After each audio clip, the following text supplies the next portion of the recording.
노영민 비서실장, 강기정 정무수석, 이 진용의 2기 청와대 참모진이 공식 출범했습니다. 문재인 대통령은 소통과 홍보를 강화할 것을 주문했는데 국정 운영 동력에 힘이 실릴지 짚어보겠습니다. 한편 한국당은 5.18 진상규명위원으로 극우 논객인 지만원 씨를 추천하는 문제로 진통을 겪고 있는데요. 김영주 전 더불어민주당 의원, 김우석 미래전략개발연구소 부소장과 함께 이 이슈를 짚어보겠습니다. 두 분 안녕하십니까? 네, 안녕하십니까. 오셨습니까? 청와대 2기 참모진에 대한 이야기 먼저 해보겠습니다. 개별 평가를 하기 전에 총평부터 짧게 가시죠, 한번. 네. 우선 청와대 1기가 초기에 여러 가지 대외 관계, 국제 관계 중심으로 많이 짜져 있던 것 같고요. 그러다 보니까 아무래도 이제 경제 민생 부분에 약간 좀 약하다 이런 측면들도 있고, 또 한편으로는 문재인 대통령을 보좌하고 책임질 수 있는, 과거 정부에서는 너무 무슨 소위 문고리 살인마다 해서 너무 지나치게 어떤 그 측근들이 너무 깊이 개입됐다면, 오히려 이 정부는 그것을 의식하다 보니까 오히려 그 객관적인 나름대로 큰 틀에서는 이 코드 인사다 이런 말이 많았음에도 불구하고 문 대통령하고 완전한 정치 철학을 같이 한 그런 어떤 개파적인 특성은 별로 없었거든요. 이제 그런 면에서 오히려 어떻게 보기에는 친정 체제라서 비판할 수도 있습니다만, 조금 더 책임감 있게 또 허심탄회하게 대통령하고 토론할 수 있는 집단이 새롭게 구성됐다, 이렇게 볼 수 있겠습니다. 알겠습니다. 네, 총평해 주시죠. 친정체제 강화라고들 그러잖아요. 네. 또 어떤 분들은 어문에서 원문으로 간다. 어쩌다가 어공에 빗대어서 얘기를 하는 건데, 어쩌다가 친문이 된 광흥창팀을 중심으로 해가지고 약간 운동권 중심으로 한 그런 부류들이 연대같이 해가지고 사실은 친문 핵심의 첫 번째 1기에 들어가가지고 이렇게 했는데, 이제는 2기에서부터는 진짜 원문으로 돌아간다. 그 진짜 친문, 원조 친문으로 간다. 그런 얘기들을 많이 하는데, 사실 그런 것들이 바람직한가라고 하는 부분들은 차치해놓고, 어제 첫 그 인사할 때 신임 비서실장이 비서실장도 비서일 뿐이다라고 얘기한 게 굉장히 인상 깊었습니다. 그게 정석이죠. 그리고 많은 사람들이 지적하는 게 비서면은 비서 다 와야 한다라고 얘기를 했고, 그런데 그런 각오라고 하면은 어떻게 보면은 좀 기대해 볼 만하다. 경청을 강조하고 낮은 자세로 한다고 하면은 기대를 해볼 만하다. 그런 생각이 들고, 우선은 제일 중요한 게 지금 그 내각을 흥을 해주는 거 아니겠습니까? 내각이 일할 수 있도록 만들어주는 게 청와대 임무인데, 그동안의 청와대는 너무 모든 일을 청와대 중심으로 갔다. 그렇게 했던 거죠. 그게 계속 특감반 문제부터 해가지고 계속 문제를 하고, 기강회의 해가지고 여러 가지 문제를 했는데, 그런 일이 좀 없었으면 좋겠고, 무엇보다도 중요한 거는 협치 분위기를 살리는 겁니다. 그래서 지금 비서실장과 정무수석 같은 경우는, 정무수석은 정무가 뭐냐라고 얘기할 때 정책에 민심을 씌우는 거다. 민심이라는 살을 씌우는 거다라고 얘기했을 때, 그 민심을 씌우는 방법은 결국 여야 협치에서 나타나는 거거든요. 야당을 어떻게 대하고 야당을 정말 파트너로 삼느냐, 이건데, 이런 문제의식이라고 하면, 그런 초심이라고 하면 기대해 볼 만하는데, 이게 현실화될지는 아직은 좀 의문이 남는. 김영주 의원님도 김우석 소장님도 전체적인 총평은 긍정적이라고 일단 해석을 하겠지만, 야권에서는 비판의 목소리가 아주 높습니다. 나경원 원내대표 그리고 손학규 바른미래당 대표 얘기 듣고 오겠습니다. 어제 청와대 참모진 개편은 한마디로 야당에 대한 전쟁 선포라고밖에 볼 수 없습니다. 이미 저희가 이 견책 인사, 문책 인사가 되어야 한다고 주장했건만 면죄부 인사를 주고 말았습니다. 상 회장이 나눔클럽 토론회에서 이 정부에 대하고 쓴소리를 했습니다. 이제는 전문가를 써야 한다. 아직도 뭐라 그러죠? 그 자기네 사람들 쓰는 코드 인사에서 벗어나라. 오죽하면 여당 출신의 국회의장이 공개석상에서 이렇게 얘기를 했습니까? 전쟁 선포, 면죄부 인사 강하게 얘기를 했습니다. 참모진에 대한 개별 평가를 하기 전에 일단 저 야당에서의 저런 반응들 어떻게 보십니까?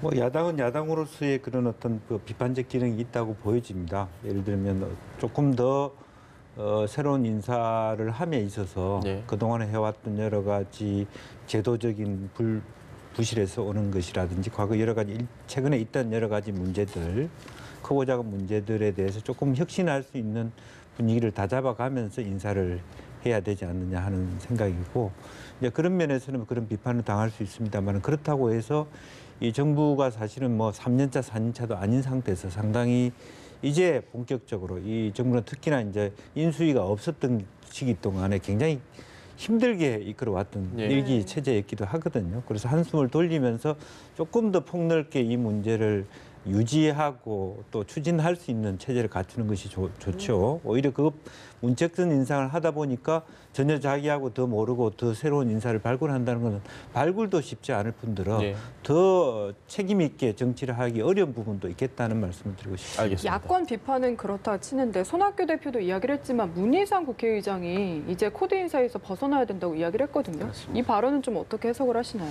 문희상 의장 같은 경우에는 격이 없이 대통령한테 얘기할 수 있는 거의 유일한 분이지 않습니까? 지난번에 손학규 대표 단식 때도 전국을 푸는데 그런 관계가 굉장히 중요하게 역할을 했고, 그런데 이 코드 인사 얘기를 하는 것은 어떻게 보면 정권에 대한 굉장히 충원일 수가 있어요.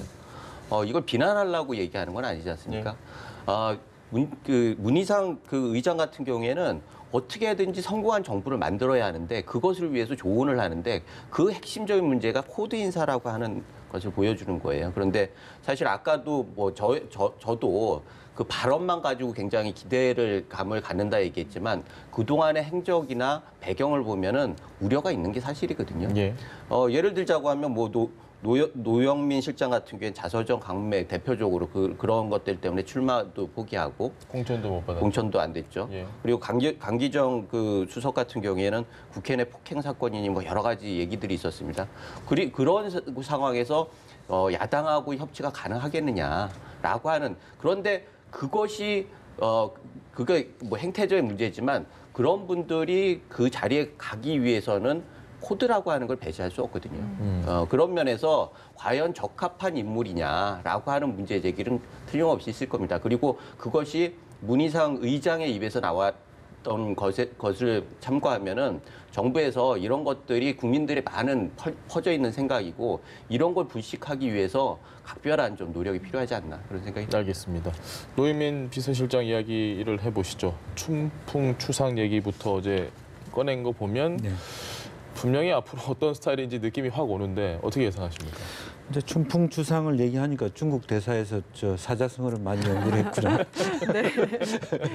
그런 얘기가 실제 있었어요. 중국 예. 대사 하면서 중국의 당대 시도 많이 인용하고 있으면서 또 한편으로는 방금 그런 지적도 있었습니다만 완전히 이렇게 흠결 없는 인사가 아니기 때문에 네. 본인이 또 겸손해야 될 부분도 있고 또 오히려 안에 있지 않고 밖에 떨어져 있음으로써 조금 더 객관적으로 볼 수 있는 여지가 있었기 때문에 조금 더 겸허하게 예. 또 권력 무상이라고 하는 부분에서 좀 낮은 자세로 하겠다는 의지도 비치지 않았겠냐 그렇게 보이고 임종석 실장과 본인이 비교했을 또 때는 시인이기 때문에 예. 또 그런 부분들에 네. 또 생각들을 가질 수도 있고 임종석 실장과 비교했을 때 네. 최대 강점은 뭐라고 생각하십니까?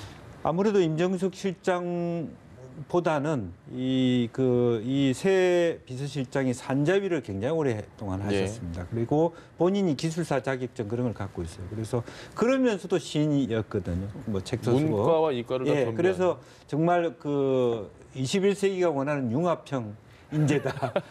그렇게 얘기할 수도 있고 실제로 그동안의 이기의 중요도가 경제 산업의 활성화에 있기 때문에 그런 여타의 어떤 산업계 인사들과 골고루 얘기할 수 있고 또 안정감이 있고 또 세대별로 연령별로 좀 임 실장보다는 조금 더 우리의 네. 그 주요한 말하자면 어떤 위의 어른들하고 소통할 수 있는 그런 강점은 있지 않겠냐 그렇게 생각합니다. 소장님께는 그러면 반대로 노영민 실장의 우려되는 점, 노영민 실장에 좀 국한해서 어떤 부분이 가장 우려되십니까? 사실 말씀은 다 좋아요. 지금 네. 뭐 춘풍추상 얘기했지만 뭐 남에게는 그 봄바람 같이 하고 나에게는 추상같이 한다 예. 이 얘기 아니겠습니까? 그런데 그동안에 보면은 내로남불이라고 해서 전혀 반대의 행태를 보였거든요. 그래서 어떻게 보면은 이 메시지는 좋은데 이것이 구체화 현실화되는 그런 노력을 할 수 노력은 하겠죠. 그러나 그걸 과연 정책에서 국정에 반영할 수 있느냐라고 하는 부분들은 역시 좀 한계가 있지 않나 그런 생각이 들고 그런 한계는 다 알고 있을 거예요. 본인도 알고 외부에서도 인정을 하고 그렇기 때문에 그 한계를 극복하는 과정이 어떻게 보면 문재인 정부가 이 위기를 극복하는 과정이기도 하기 때문에 사실은 개인의 이 평가보다도 사실은 이 전체적인 운영 스타일이 어떻게 변하느냐. 예. 청와대가 아까 말씀드렸듯이 모든 걸 장악하려고 하느냐, 비서실장이 2인자 역할을 하느냐, 아니면은 청와대가 일정 정도 부처를 중심으로 해서 국정을 운영하고 총리가 2인자로서의 자리매김을 할 수 있도록 하느냐, 이것들은 어떻게 보면 비서실장의 역할이 굉장히 중요하거든요. 그런 면에서 노영민 실장이 어떻게 보면 춘풍추상이라고 하는 초심을 잃지 않고 그런 행태를 계속한다라고 하면은 문재인 정부가 3년차 올해는 진짜 선거가 없는 해이기 때문에 너무나 환경이 좋아요. 예. 그리고 올 초부터 뭐 북핵 문제도 일정 정도 뭐 어떻게 될지 모르겠지만 그 진척이 보이는 기미가 보이기 때문에 이런 상황에서 정부가 어떻게 역할을 하느냐가 굉장히 중요한데 그런 상황에서 비서실장이라는 자리는 너무나 중요하기 때문에 저는 뭐 예상하기보다는 그런 바람을 담아서 좀 잘해 주십사 하는 알겠습니다. 의견을 드립니다. 이 노영민 신임 비서실장이 전 주중 대사잖아요. 네. 그런데 어제 이제 비서실장으로 임명되느라 한국을 왔는데 김정은 위원장이 방중을 했습니다. 네. 이걸 두고 좀 자리를 비웠다 논란이 있는데 시체말로 약간 트집 잡기라고 보시는지 의견이 궁금한데요. 사실 그런 것은 조금 더 고려할 수도 있었겠죠. 예를 들면 그게 뭐 며칠 상관이잖아요. 지금 뭐 2, 3일 오늘 정도, 오후에 예. 뭐 김정은 위원장이 중국에서 다른 데 한 군데 들어갔다가 이제 귀국을 할 텐데 그러면 그 일정을 뭐 내일이나 모레 정도 해도 되지 않느냐 하는 부분에 있어서 조금 그런 건 아쉽다 그렇게 생각됩니다. 그래서 새로 오는 비서실장이 그래도 좀 덜 비판을 받으면서 등장하는 게 좋지 않았겠느냐. 네. 그래서 사실은 그런 면에서 여러 가지 내부에서도 비판이 있거든요. 예. 실제로 김정은 위원장이 중국에 있는데 주중 대사는 한국에 자기 뭐 임명장 받으러 들어오는 것이 결코 좋은 모습은 아닌 거예요. 그리고 지난번에 김정은 위원장이 중국 갔을 때도 또 뭐 그 자리에 없었느냐 예. 이런 얘기들이 좀 있었습니다. 이제 그런 면에서 그렇기 때문에 본인이 더 그 말에 자세를 낮춰서 말할 수밖에 없었는데 왜 그런 것들을 약간의 어떤 디테일을 더 고려하지 않는지 그런 것은 좀 저도 아쉽게 생각합니다. 비판하면 뭐 어쩔 수 없지 않겠습니까? 라는 공항에서의 인터뷰가 또 뉴스에 좀 나오기도 했습니다. 그 부분은 어떻게 보셨습니까? 뭐 본인이 어쩔 수 있었겠습니까? 네. 사실 이거는 뭐 결정하고 청와대에서 그걸 고려를 했어야 하는 거죠. 그리고 임명장을 받는 사람 입장에서 선택의 여지가 없었다고 봅니다.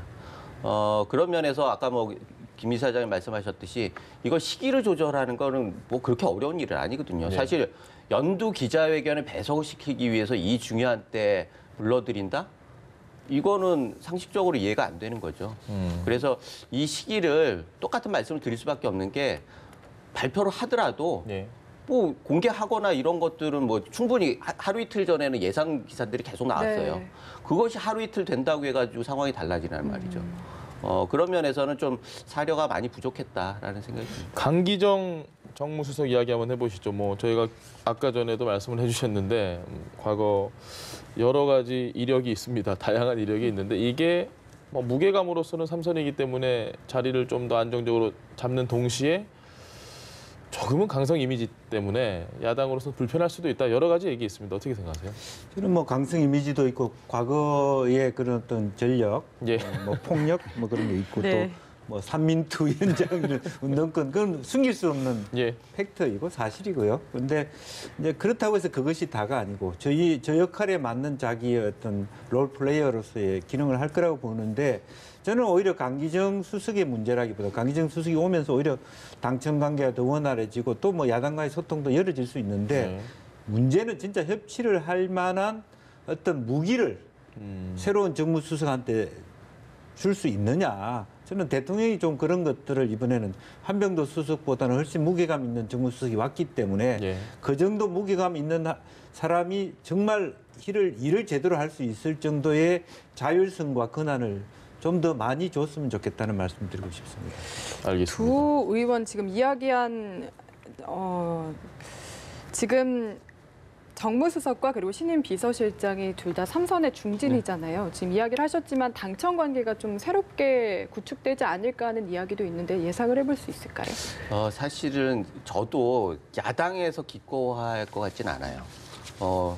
뭐 말씀하신 대로 용감하시는 분이에요. 사실 김성회 전 의원 같은 경우에는 뭐 자타가 알듯이 굉장히 그 체력이 좋으신 분이고 또 청와대 경호원도 상대를 하셨지 않습니까? 그런 거 보면은 정말 용감하신 분인데 그 용감함이 어디에다 쓰이느냐의 문제죠. 사실 야당을 통해서 야당은 달래고 같이 끌고 가고 이런 역할을 하는 게 정무수석의 역할인데 그런 역할이 용기만 가지고 될 것이냐라고 하는 측면이 있는데 또 한편으로 말씀하신 대로 여당과의 관계에서는 약간 효과가 있을 것 같아요. 네. 사실은 집권 중반기 정도 되면 약간 여당과 당청 간의 갈등 요소들이 생길 때가 묘한 됐거든요. 분위기가 있죠. 그리고 내년에 총선이 있기 때문에 공천을 달려갈수록 그 갈등이 굉장히 강해질 겁니다. 그리고 이번에 비서관들 그만두면서 예. 공천 과정에서 당권과 청와대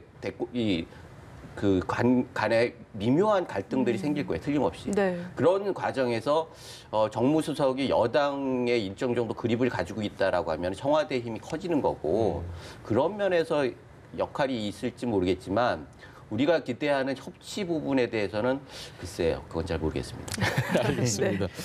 윤도한 국민소통수석 발탁에 대한 의미를 여쭤보겠습니다. 어떤 글쎄요, 생각이신지. 저는 뭐 저도 깜짝 놀랐는데 전혀 생각지도 않은 분인데 어쨌든 그 동안에 논설위원으로서 최근에 이제 그 언론계에 있다가 나오신 분인데 예.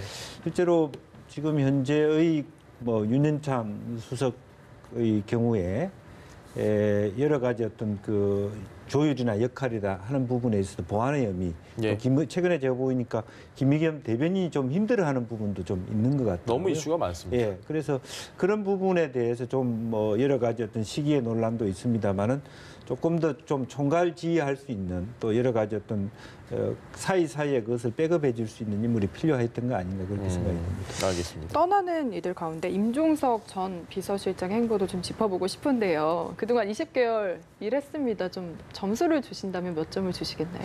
사실 뭐 점수 주기는 그렇고요. 네. 사실 떠나는 분한테는 우리가 영국 속담에 물러나는 사람한테는 금다리를 후하게. 놔주라고 이렇게 얘기를 했는데 사실 마지막 보면서 좀 놀랐어요. 사실은 새로운 비서실장을 임명하는데 전임 비서실장을 하는 거 글쎄 저는 본 기억이 없습니다.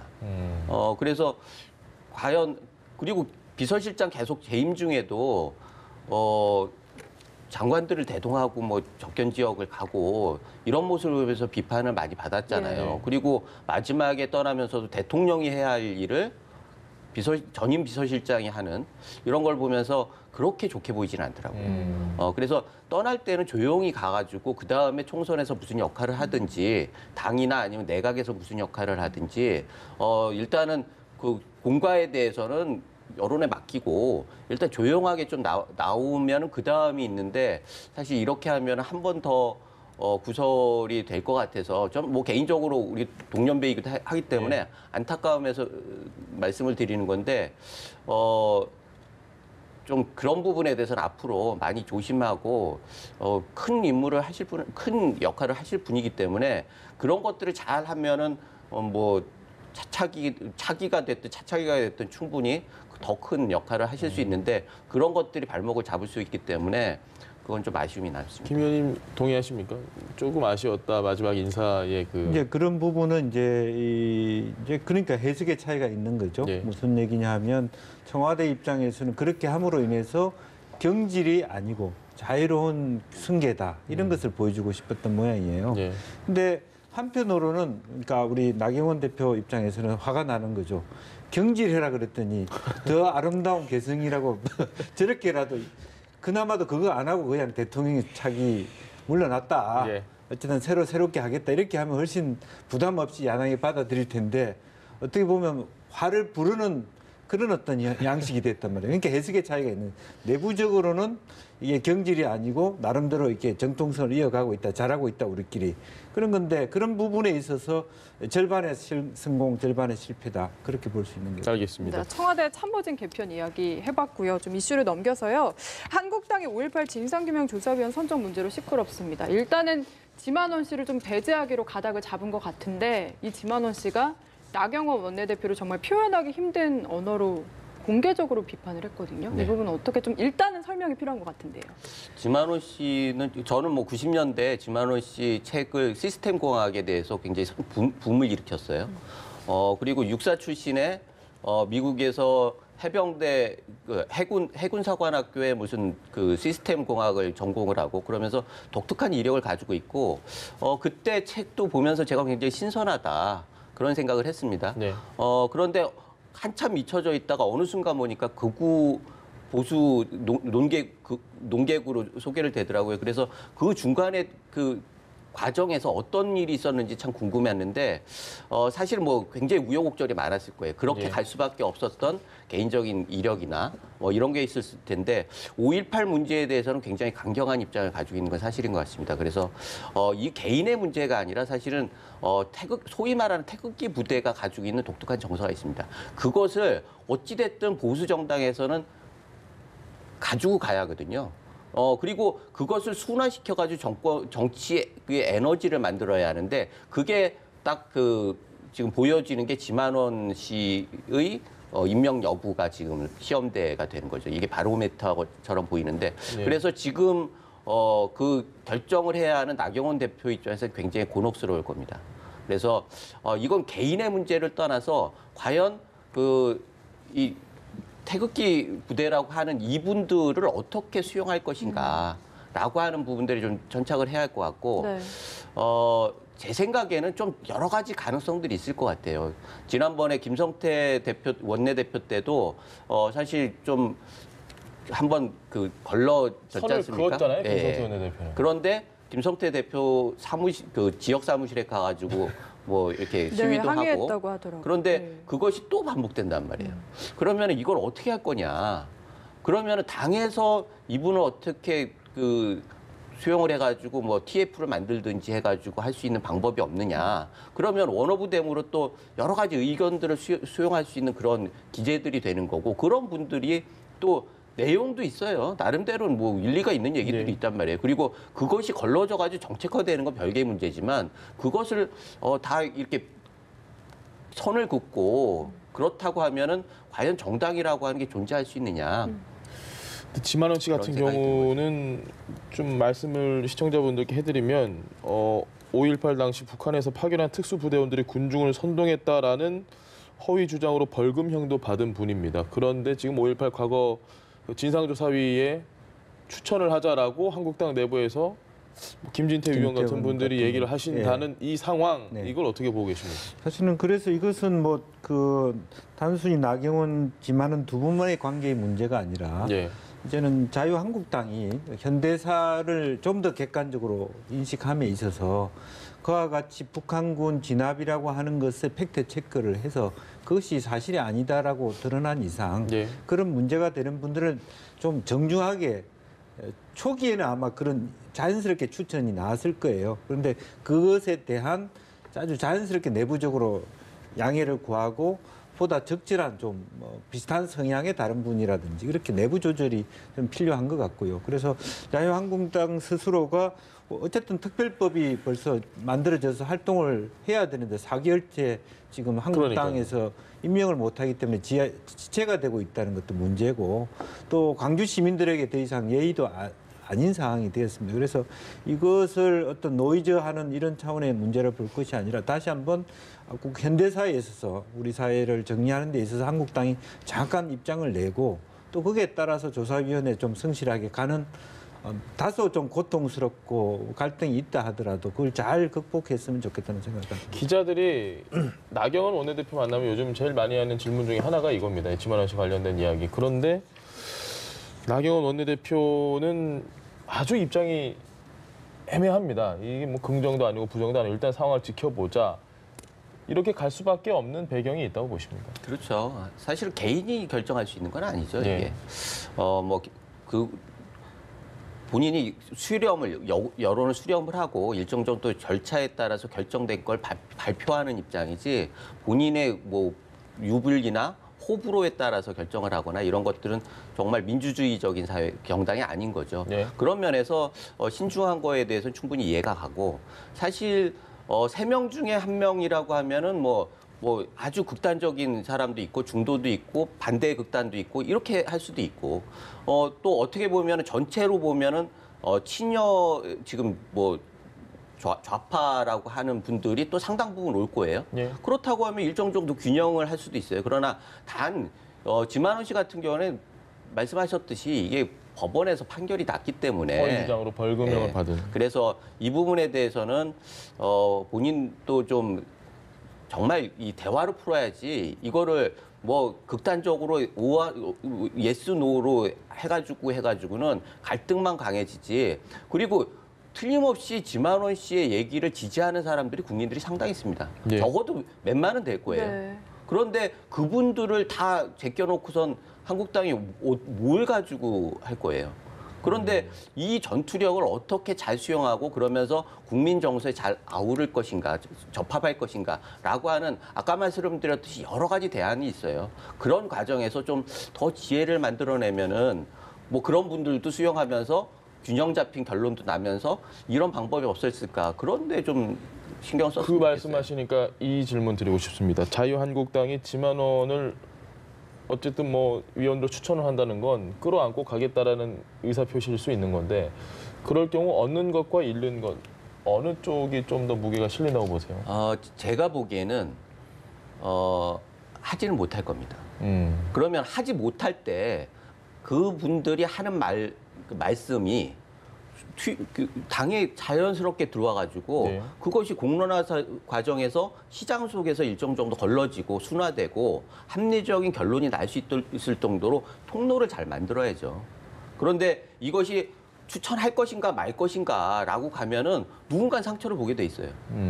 그렇기 때문에 이런 극단적인 상황을 가기 전에 사전 정지 작업이 굉장히 중요한데 아직 뭐 당내가 그렇게 여유롭지 않으니까 신경 쓸 게 많았겠지만 적어도 이게 불거지기 전에 당내에서 이런 조율은 있어야 하지 않느냐라고 하는 조심스러운 뭐 소망이라고 하면 그럴까. 알겠습니다. 어쨌든 한국당이 지금 위원을 추천을 안 하면서 넉 달이나 질질 끌어왔잖아요. 그래서 민주평화당이나 이런 곳에선 아예 추천권 포기하라 이렇게 이야기를 하고 있는데 이 부분은 좀 어떻게 생각을 하시나요? 어쨌든 정당성을 확보하기 위해서는 빨리 추천하라 이렇게 얘기하는 게 맞다고 보고요. 한쪽만 한다 그러면 사실 정당한 국가의 진상조사위원회 활동이 아니라고 보여지기 때문에 그래서 저는 자유한국당이 조금 더 정치적인 토론을 제대로 해서 이 북한군이 개입했냐 하는 부분에 있어서는 자유한국당 그런 입장은 아니다. 예. 우선 거기서부터 출발해야 될 것 같아요, 사실은. 계속 대중추수주의적으로 저분들이 상당한 많은 인연이 있기 때문에 그냥 그대로 간다라고 하는 것은 상당히 그 이데올로기적으로도 건강하지 못하다, 네. 분명한 건. 그 아픔이 있더라도 그것은 우리가 용납할 수 없다. 또 자유민주주의 체제 하에서 극우와 극자를 배제하는 어떤 그런 어떤 정치 문화의 발전이라는 차원에서 한 번 더 깊이 생각해 줬으면 좋겠다. 알겠습니다. 네, 김영주 전 더불어민주당 의원, 김우석 미래전략개발연구소 부소장과 함께했습니다. 말씀 잘 들었습니다. 고맙습니다.